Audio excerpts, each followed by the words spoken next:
Assalamualaikum warahmatullahi wabarakatuh. Selamat pagi para netizen di mana saja Anda berada. Salam opini rakyat. Presiden RI ke-7 Joko Widodo ikut belusukan melihat proyek rel kereta api layang Simpang Joglo di Kota Solo. Jokowi melihat perkembangan proyek rel kereta api elevated di Simpang Joglo bersama paslon Wali Kota dan Wakil Wali Kota Solo, Respati Astrid. Presiden ke-7 RI Joko Widodo mengunjungi Pasar Notoharjo atau Pasar Klitikan di Solo, Jawa Tengah. Jokowi mengaku mendengar keluhan para pedagang. Dalam kunjungan ini, Jokowi sempat berkeliling di beberapa kios di Pasar Klitikan. Jokowi mengklaim kunjungannya untuk melihat kondisi pasar. Kenapa Pak Jokowi langsung tidak betah begitu selesai menjadi presiden terus turun sekarang turun kan ke beberapa pilkada ini, karena memang basis pemerintahan dia itu adalah influencing, sehingga akhirnya orang mengatakan NKRI bukan lagi dulu negara coklat atau kepolisian dan lain-lain itu, tetapi disebut sebagai negara konten dan republik influencer. Kemarin netizen heboh gara-gara Pak Jokowi belusukan lagi ke proyek flyover, yaitu Simpang Joglo di Solo. Proyek yang punya nilai fantastis 920 miliar rupiah dari dana APBN. Tapi lucunya, yang bikin ramai itu bukan proyeknya, melainkan gaya belusukannya Pak Jokowi.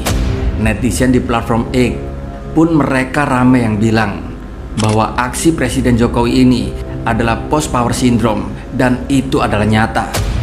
Ada juga yang nyeletuk, masih pingin eksis ya? Kenapa nggak main TikTok aja? Waduh, pedes banget nih komentarnya. Dan belum habis sampai di situ, Pak Jokowi juga kedapatan belusukan ke Pasar Notoharjo. Dan lagi-lagi, beliau ditemani pasangan calon wali kota yang didukungnya, yaitu Respati Ardi dan Astrid Widayani. Tapi sayangnya, aksi ini nggak disambut hangat oleh warganet. Bahkan ada salah satu komentar yang begitu sangat monoho. Kelihatan kurus ya, tapi daya rusaknya tinggi, celetuk salah satu komentar. Dan yang menjadi pertanyaan, post power syndrome itu mitologi atau fakta? Jadi nih, apa sih sebenarnya post power syndrome itu?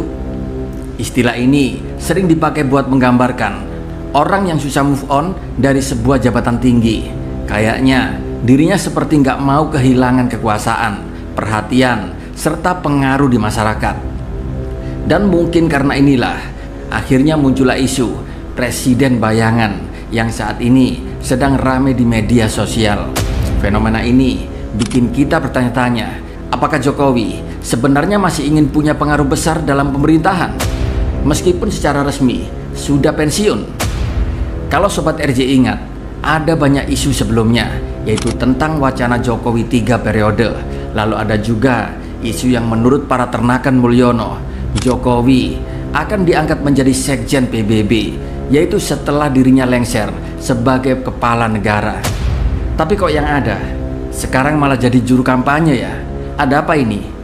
Apakah di sini PBB tahu kualitas Jokowi, atau juga jangan-jangan PBB di sini butuh ijazah tertentu, yaitu untuk mengangkat seorang sekjen? Dan hal ini hanya PBB yang tahu. Memang kita akui, setelah 10 tahun menjabat, Jokowi berhasil membangun citra belusukan sebagai salah satu maskot andalannya. Tapi sekarang, gaya itu justru menjadi bumerang untuk dirinya sendiri. Banyak netizen yang kritis atas aksi belusukan Jokowi kali ini. Mungkin Pak Jokowi lupa kalau waktu dia jadi presiden, banyak kebijakan-kebijakannya yang membuat rakyat kecewa. Konflik agraria, undang-undang cipta kerja, hingga penggusuran rumah warga demi proyek-proyek besar yang begitu ambisius. Yang semua ini saat ini menjadi catatan dan PR besar Prabowo. Jadi wajar kalau sekarang rakyat sangat kritis melihat beliau berkeliaran dengan gaya presiden-presidenan. Sobat RJ, apa sih pelajaran yang bisa kita ambil dari fenomena ini? Sederhananya, ketika kita punya kekuasaan, gunakanlah dengan bijak, karena jejak tersebut akan terus diingat oleh rakyat. Dan untuk mantan pejabat, mungkin sudah saatnya di sini memberi ruang untuk para pemimpin-pemimpin baru, daripada sibuk menjadi penasehat bayangan ataupun jurkam pilkada. Saya mendapat informasi dari sumber yang terpercaya bahwa Joko Widodo memaksakan orang-orang tertentu untuk tetap menjadi menteri, kalau tidak maka masalah Prabowo misalnya atau keluarganya itu akan dibongkar. Misalnya seperti itu. Atau disebutkan bahwa kalau tidak mau mengikuti keinginan Jokowi untuk mengangkat orang-orang tertentu menjadi menterinya, maka ekonomi akan diganggu. Atau konglomerat akan yang menjadi barisan dari Joko Widodo itu akan membuat ekonomi Indonesia terganggu, dan dengan begitu nanti bisa terjadi chaos dan ujungnya bisa terjadi proses impeachment atau Prabowo itu digagalkan atau diminta untuk mundur dari jabatannya sebagai presiden. Saya mau tanya, emang Pak Prabowo ini bakal jadi presiden berapa lama? Ini nyampaikan Pak Rosan loh, duta besar kita mantan di Amerika. Jadi rencananya 2 tahun. 3 tahun berikutnya diikuti oleh Gibran. Saya langsung bangun, sebentar Pak Rosan. Jadi akan 2 tahun, lalu langsung diganti oleh Gibran. Pertanyaan gua bodoh aja nih. Lu yakin Prabowo dibiarkan hidup oleh Jokowi 2 tahun? Kalau dia bisa mengkhianati Ibu Megawati Soekarno Putri dengan segala perjuangan yang menjadikan dia ada di istana sampai 2 kali, ada jadi gubernur Jakarta, ada jadi wali kota, apa bedanya dia bisa bunuh Pak Prabowo di tengah jalan? Makanya statement saya kan jadi kuat bahwa Pak Prabowo itu digunakan, bahwa Gibran itu memberatkan. Itu kan bahasa-bahasa saya, dan saya of course saya bilang sama Pak Rosan, saya nggak mungkin ada di sana. Demikian. Jangan terlalu banyak omon-omon. Sekarang aksi. Ini salah nih.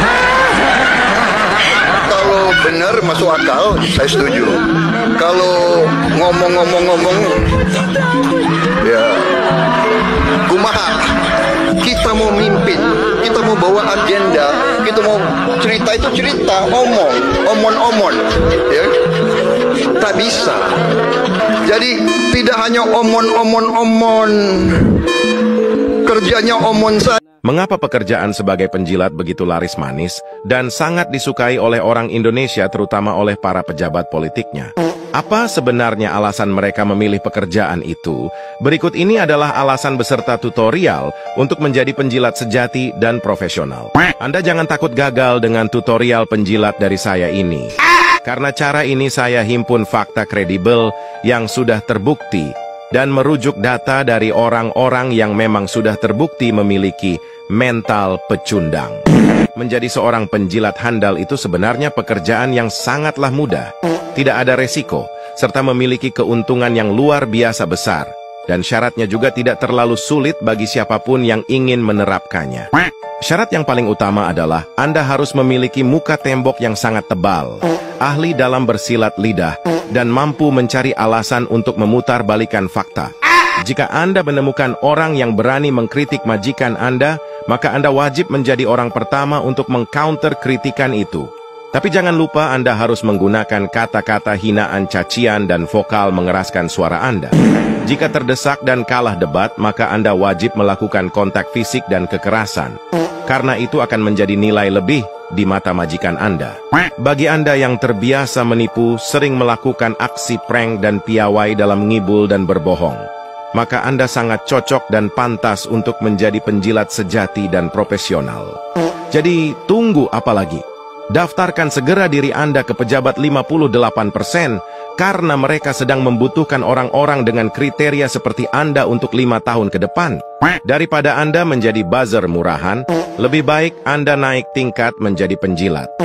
Karena penjilat gajinya bukan uang, tapi jabatan komisaris dan direktur utama di salah satu BUMN, serta keamanan dan kekebalan hukum terhadap Anda. Jika Anda melakukan tindak pidana korupsi atau pidana apapun, maka secara otomatis lembaga hukum tidak akan berani menyentuh Anda. Mari ramaikan negara tipu-tipu ini dengan jilatan kebusukan dan kemunafikan dari Anda. Demikian saudara, apa pendapat Anda? Silahkan ditulis di kolom komentar. Terima kasih telah menyaksikan video ini sampai selesai. Salam hormat. Wassalamualaikum warahmatullahi wabarakatuh.